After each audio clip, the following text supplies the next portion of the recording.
Right, you may begin. Oh, let me get this box out of your way.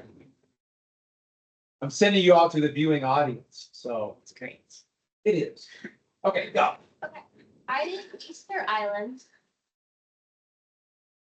So background on the island, from oral tradition has stated that the island was first settled by a two canoe expedition from the Mare Ranga or the Cook Islands, led by Chief Hotumato and his captain Tuko Io, and they had deemed the island worthy as a place to flee from a neighboring chief.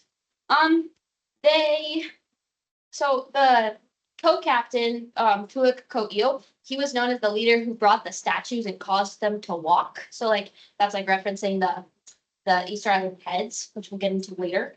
The estimated dates of settlement on the island were about from the year 400 to the year 1300 CE. But it's more estimated to be about like the 12th century CE. The island was mainly populated by Polynesians who came on the canoes or the catamarans. And according to missionaries from the 1860s, the island had a strong class system consisting of high chiefs who had great power over 9 other clans and their respective chiefs. And the people of Easter Island, they've been called many different names. They have like 7 of them that they've been referred to over the years. But what they're known as now are the Rapa Nui people. So that's what they'll be called in this presentation. So the first myth is about the famous Moai statues. So the speculation about them is that this isn't speculation, but they represent deified ancestors. So it's believed that the living had a symbiotic relationship with the dead, in which the dead provided everything that the living needed, like health and fertility of the land and animals and fortune and etc. And fun fact, the Moai statues, almost all of them were built and put on the coast of the island. So they're watching over their descendants in the settlements. And their backs are always facing the sea, and they're facing away from the spirits of the sea. So they're always protecting the people. So these statues were carved roughly between 1250 and 1500 AD. And there are 1,043 statues on the island, and nearly 900 were transported to different sites around the island. About a third of the statues were placed along the coast, making an unbroken perimeter. So it's just like they're all around the island, basically. Let's see, 600 other statues were scattered across the island in various stages of completion. Some like their lower halves of the bodies like are underground and their heads are just above ground. So they were like dug in and buried, kind of, is what the speculation is. And they are scattered across like the volcanic slopes of the island. The biggest on the island, the average of the statues is 13 feet high, but the highest is about 32 feet high, weighing like 82 tons or something like that. And so the speculation is like how they were obviously carved, but the speculation is how they were transported. So mainly people think that it was just a combination of ropes, log rollers, and wooden sleds, and the like images, like the paintings that were painted of the Rapa Nui people, they are very big, muscular people. So obviously a lot of manpower went into this, but still they don't know for sure, but that's a pretty easy speculation you can just kind of assume. But the next mystery, so there are 2 theories about what happened to the Rapa Nui people. So the first one is the first theory is that their civilization declined because of the 1860s Peruvian slave raiders that struck the island. They carried out violent abductions that continued for several months, and they eventually captured 1,500 men and women, which is half of the island's population. This is a very small island, mind you. But those who were captured were included the island's paramount chief and his heir, and elders who knew how to read the Rongorongo script, which is like their ancient language that was put in like it didn't say like paper or like it was carved, but their ancient language. And after the kidnappings, almost half of the islands, or almost all the island's people, were gone. When the slave raiders left with their captors, they left only a few survivors on the island. But these survivors were riddled with smallpox and diseases that created horrible epidemics between the remaining few. And the island was devastated. The population on Easter Island was reduced to the point, this is very sad, where some of the dead were not even buried because there wasn't enough people to bury them. So that's extremely sad. So the other theory, I don't believe this one very much. Well, maybe, but the theory is it comes from a book by Jared Diamond called "Collapse: How Societies Choose to Fail or Succeed," and he basically suggests that the island fell to this type of cult called the Birdman cult. And that they practice like cannibalism, which there is such thing as the Birdman cult, but there isn't much to suggest that it was that they practiced cannibalism. He does say that as time went on in the islands, or the island, their ecosystem started to deplete. They started having mass deforestation, and plants and animals were going extinct like crazy. And the introduction of the Polynesian rat, which is said to have devastated the islands in the Polynesian Sea area. And the island also became overpopulated with resources diminished, which doesn't really align with the other theory, but who's to say? And life became brutal on the island. Warriors known as the Matoa gained more power, and the Birdman cult rose, which is a cult based on like a horrible race to the death. And to this day, though, we still don't know what actually happened to the Rapa Nui people. I don't know if that second theory, I mean, I think it does have some truth. Like there was definitely the Birdman cult, but I don't think that most of that is true. And so the first like Europeans to actually come and discover the island was the first ever recorded. His name was Jacob Roganese. He was a Dutch explorer, and he actually found the island on Easter Sunday, which is how it got its name. And then after that, there wasn't much, and there weren't many more visitors. The next were in 1770, where two Spanish ships came, and the Spanish were amazed by the standing idols, which is the Moai statues that were scattered on the island, and a few more visitors came between then, but really the main visitors that came were during the 1860s with the slave traders. And then Easter Island today. So the island is considered a special territory of Chile. It is, I don't know how many miles off the coast, but it's quite a few. But Chile is the closest country to it. And so it was annexed by Chile in 1888. The Rapa Nui people were granted citizenship in 1966, so they are officially citizens of Chile. And in a 2017 Chilean census, it registered that 7,750 people lived on the island. 3,512 of those people identified as the Rapa Nui. But the majority of people who live on the island aren't Rapa Nui. And the island is a massive tourist attraction. And so public reaction to this mystery. So whatever really happened, the people who came, like the slave traders and stuff, they came and took advantage of the remaining Rapa Nui people. They took over their land, turned the remaining people on the island into slaves for them to work on like the settlers' land. And the settlers even removed some of the people off the island, or to a very small portion of the island.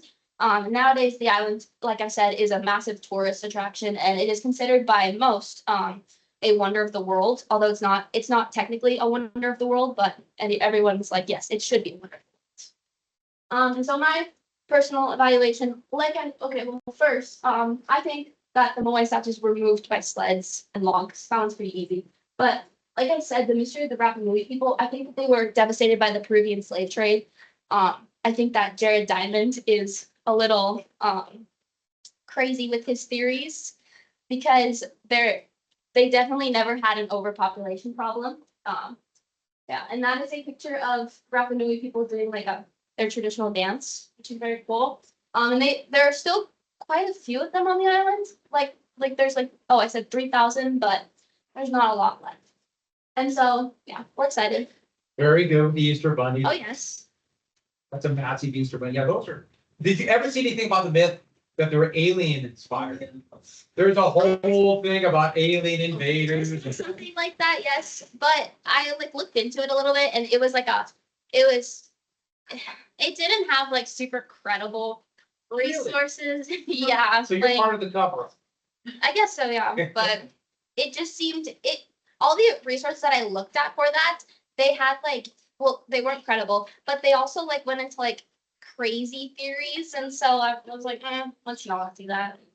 Those are pretty mean. I always forget there's over 1,000 episodes on me. All right, good start. Good job.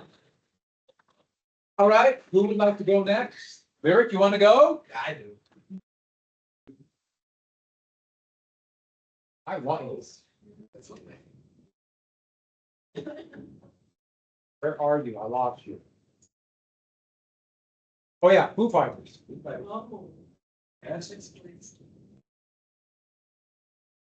me move the mouse.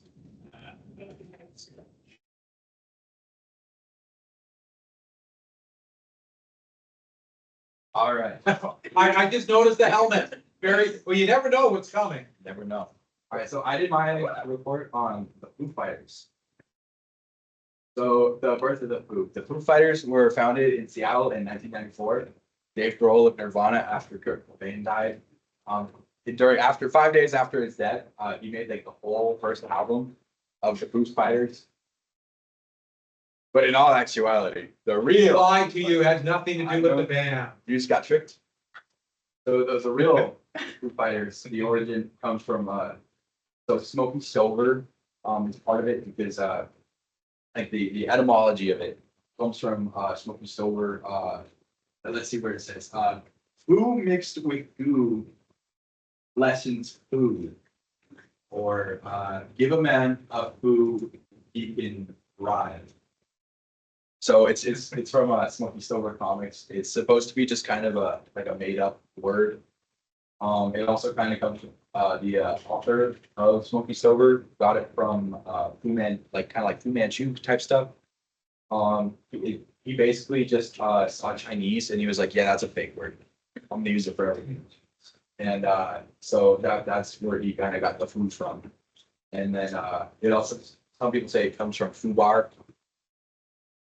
Very I'm not gonna military go into type term. detail what it means. Yeah, it is a military type term. Fouled up beyond. Now, who during the war?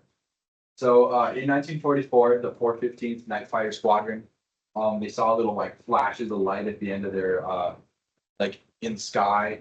Maybe it looked something like the edge of that wing tip right there, or something like that. And they were reporting like mysterious fighters or whatever. And Don J. Myers, the radio operator for the 415th, he said he's effing Foo Fighters because he likes smoking silver, so he knew the word foo. So he was like, these mystery fighters. And there's some theories about what they might be. They might be like Messerschmitts, Germany. That's probably not very credible, but could be. Or St. Elmo's fire, which is like an electrical phenomenon that happens in the air, which could create lights. Could happen. So what is it? I think it's probably St. Elmo's fire, but some contemporary thoughts.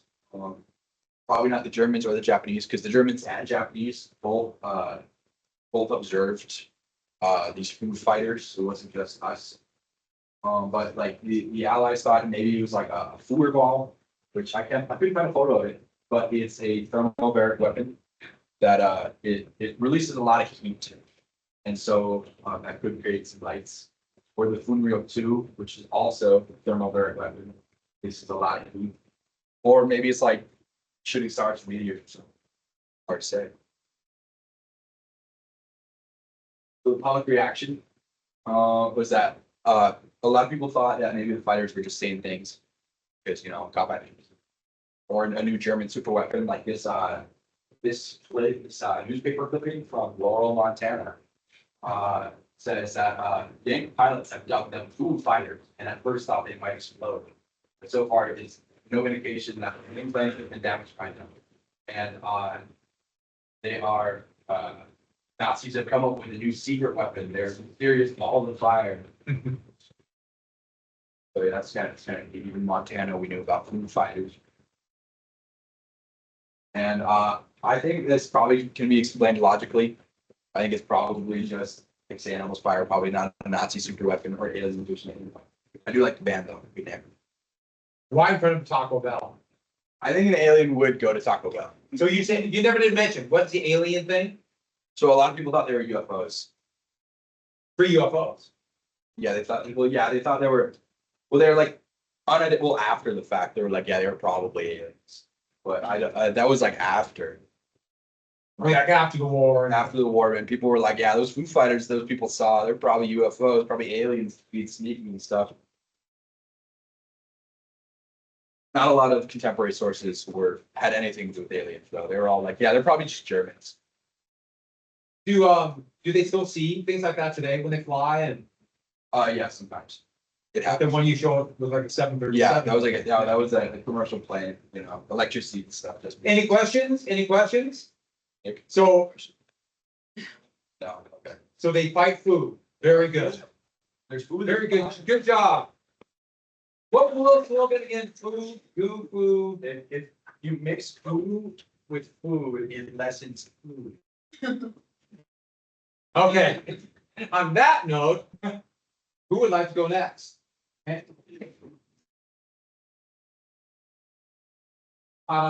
Where's?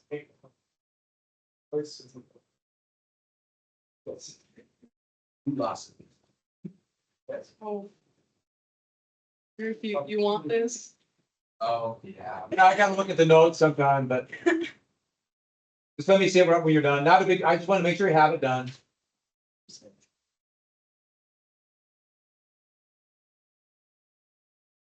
Me a sec. That's in the rewound it all the way back.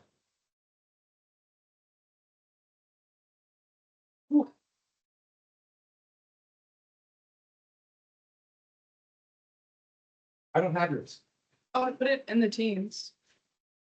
Let's try it again. You try it again and Alexis, why don't you go watch? Okay? Is that okay? I won't be here tomorrow, but Oh, yeah, let's get yours done. Go. When is bell ring this period? Yeah. When?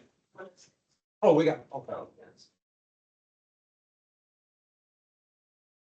Well, why don't you set it up and then, yeah, she can go. yeah, go ahead.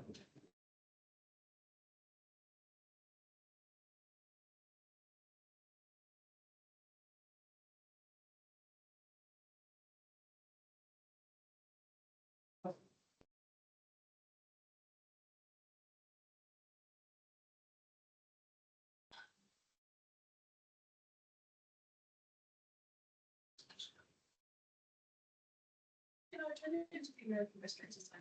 Want me to just try sending it to you? Yeah, just send it to me.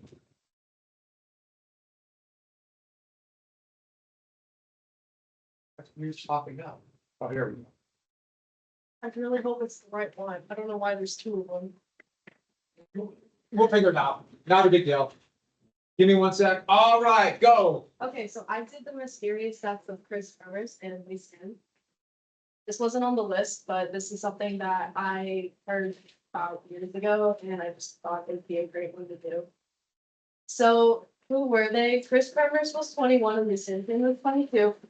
They both went to college together in the Netherlands. I think it was Chris that had just completed something in cultural studies, and Lee Sin just completed her psychology course in college, and they shared a dorm together, and they also worked at a small little cafe, and they both shared a passion for traveling abroad, and specifically Panama. They loved going to Panama to do volunteer work and all of that stuff. They really like to work with kids. They did a lot of like volunteer work with the kids and the locals, and they learned Spanish, and they did all this language stuff, but they were pretty outgoing people, and they liked, I don't know, they like to travel and they like to go out and do things like any college goers like to do.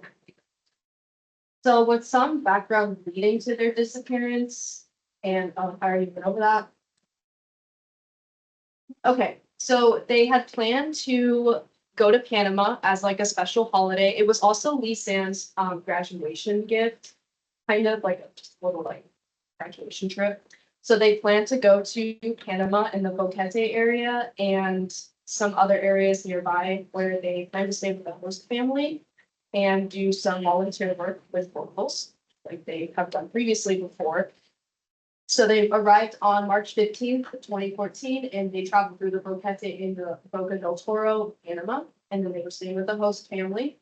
And they had journals that they both wrote in at the beginning of their stay. And when they first got there, they were explaining how they had actually met some Dutch people while they were out. And so they had a good time with those people and they were having a lot of fun and they were experiencing and they were traveling and they were having a great time. But when they moved to, or they didn't move, when they went to stay with their host family, they started noting some discomfort, and Lisanne was saying things that she didn't know why she was doing this and that she really wanted to go home and she just wanted to prove herself to that she could do something like this, but she's saying that she couldn't do it. And Chris said she experienced some depression and anxiety, but they seemed to improve as they stayed longer with their family. So on April 1st, they decided to set out on the El Pianista Trail at around 11 a.m. And this is a very popular hiking area and lots of guides go through here, but they did not go with a guide. They did some research and it said it should take about 3 hours and 27 minutes here and back to complete the entire hike. So they pretty much assume that, they can do it themselves. They've got it. But this wasn't really something that they had planned from the beginning. Previously, the week before, they went to the volunteer place to start their work. They were supposed to on Monday, but then they were told that they were not on the list to do the volunteer work, so they would have to come back a couple days later the next week. And so they were really disappointed. And so they were like, why don't we go hiking on the El Pianista Trail? That sounds like a lot of fun. That'll kill a lot of time. And they said goodbye to their host family, and then they left around 11 a.m. And they did not take a whole lot with them because, again, the hike was relatively quick. And they did not return home that night, but their host mother, her name was Miriam, she was not too concerned because she goes in and out to work during the night. So she was like, well, maybe they came back and we just didn't see them, or maybe they're upstairs and they're tired. Like, we'll probably see them tomorrow. So that is what she initially thought. So they were not working. So sometime between April 2nd and 5th, their host family reported them missing because they had not returned. Nobody has seen them and they were getting worried. They don't know if they were still out doing things or if they were just staying somewhere else, but they thought this was kind of weird because they would tell them. And the girls' parents stopped receiving texts from them. They had been texting them every day since they had arrived in Panama, and they stopped receiving texts after April 1st when they sent it on there. And so everybody was getting really worried. And so on April 6th, the girls' parents, both of them, of the parents of Chris and Lisanne, their parents came to Panama where they were to look for the girls along with the police and the host family and locals and all that. They searched for 10 days throughout the trail, the El Pianista, the Boquete area trail. It's a very large area, so it was a lot to cover, but they didn't find anything, nothing, no traces of them whatsoever. And a while later, on June 14th, there was a indigenous woman who was in the river. She was either washing clothes, doing something in the river, when she found a backpack kind of stuck in between the rocks. So she looked in the backpack and she saw that there was an insurance card with the name of Lisanne Brun on it, and she had heard about the missing people and she recognized the name, so she turned the backpack into the police, where they then looked through the backpack and they found contents of 2 cell phones, I think a singular water bottle, I think there were 2 bras, a pair of shorts, and keys to their host family house, and Lisanne's insurance card. And there's also a theory that there was her passport in there, but that has not been confirmed. And there was also a camera, a digital camera with a memory card in it. And so when the authorities went through the photos, there was over 500 photos, but they were all taken in different, they wasn't all taken in one night, but there were pictures of them on the camera that they had set out on April 1st, and they were taking selfies together, and they were in a really pretty area, and it looked like they had arrived to where they were going, and they all looked happy and excited, and so they're like, okay, so they did make it to where they were going, but where did they go after that? And then these were said to be taken on April 8th. These photos, that's when they were dated. And I think there's over 140 photos taken in this night between 1 and 4 a.m., but they were able to find 90 of them. And it was actually really hard to find the original photos. Like they are nowhere to be found on the internet. I had to search really hard for these pictures. But these are some of the ones that they took. Like it's just of like the dirt in the trees. And that's from somebody laying down, taking it from the top. And then there was like a stick with the red plastic, and that's said to match the plastic bags used at the Boquete market where they were staying at. It was the same kind of like plastic stuff. And then that's the back of Chris's head because she had strawberry blonde hair. And there's lots of like conflicting theories of like what people see in this picture. Like some people think that this right here is like blood, and some people say that like the temples are up here and that her nose is covered here and that it's like covering her face. People think that that's her face covered in her own hair, but I think it's the back of her head. And they were really creepy, and the pictures weren't of anything. They were just random pictures taken continuously. So they were able to go onto their cell phones, and this is a chart of the cell phone. Like the logs that they went on their phones the whole time, both of their phones. They attempted to call emergency services 77 times through April 1st through April 11th, but because of the poor reception in the area, none of the calls were through, not a single one.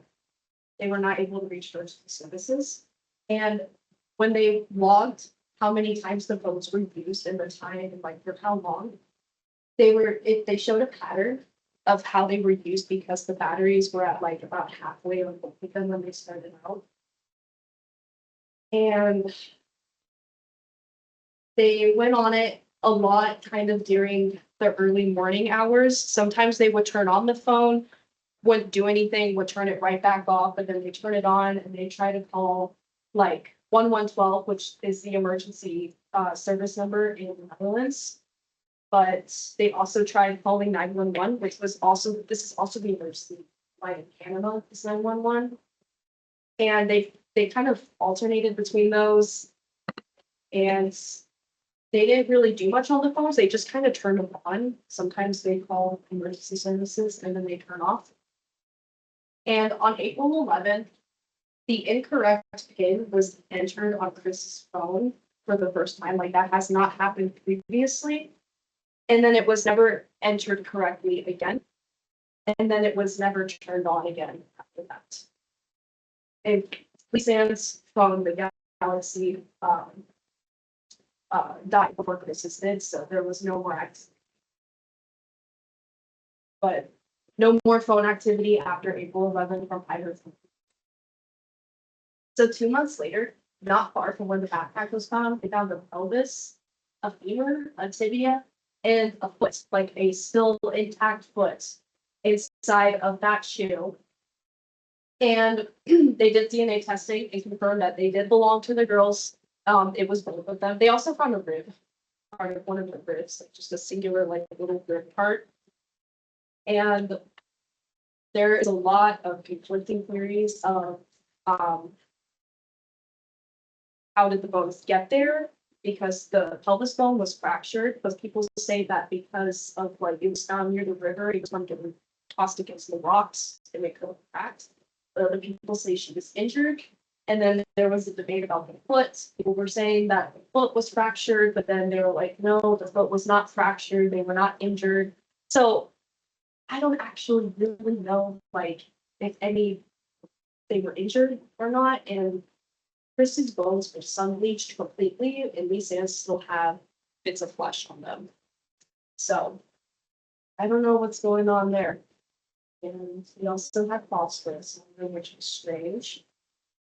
So the public reaction, immediately people started sparking about what happened, and it created a really big like nobody could agree with anything. And because of the evidence that they found with like the phones and the pictures and how many times they called 911 and like the phones, it was really unsettling for a lot of people, especially the locals around Boquete, because that stuff doesn't happen very often. So they were a little shook about that. And they were confused. Nobody knows what happened, and nobody can really come to an agreement about anything. Even the official people that can like rule out this stuff, they don't know. And so like here's some of the theories like foul play, animal attacks, the kind of injuries, like a lot of them are fell off the cliff face. And I don't think the foul play was very likely because it's not a populated area at all where they were going. And I think the fact that someone could have followed them and kidnapped them was highly unlikely because there were not a lot of people out on the trail. And then I looked up some of the animals that live in the jungle around there, and the most aggressive prominent species there were howler monkeys, and they're really aggressive, but they said they can occasionally be heard in the distance, and they don't live like on the trail. To come to injuries, we don't actually know if they were injured or not, so I don't really know what to say about that. But even if they had injuries, I don't know if it's anything that could have moved them, unless they got crushed by something, which I don't think that's what happened. And there's a lot of cliffs in the area in muddy terrain, and it was raining. So it was really muddy when they went out, and they have monkey cable bridges, which are extremely dangerous, especially out in the jungle. And they should be used like with guys only that know how to like possibly use them. So it's a lot of there. And I forgot to put my personal evaluation, but honestly, I think Chris died before Lisanne did, explaining why her phone pin was entered incorrectly. Maybe Lisanne didn't know the pin like Chris did, and she died. And so Chris was left with just one phone and all that. And one was left without the other. And I think they succumbed to hypothermia, starvation, and dehydration because they were not prepared at all to get stranded on their hike. And it gets really cold up there during the night. Like hypothermia is a huge concern, especially even in April in that jungle area. And I think they just kind of died because of natural causes and not being able to prepare to live in the jungle out there. So that's what I think happened. Sounds about right. Any questions on that? Yeah, good job. All right. I know you're gonna go. Andy, we'll go Wednesday, okay? All right, good job, everybody. Job already ring? It is, isn't it? Okay, shit.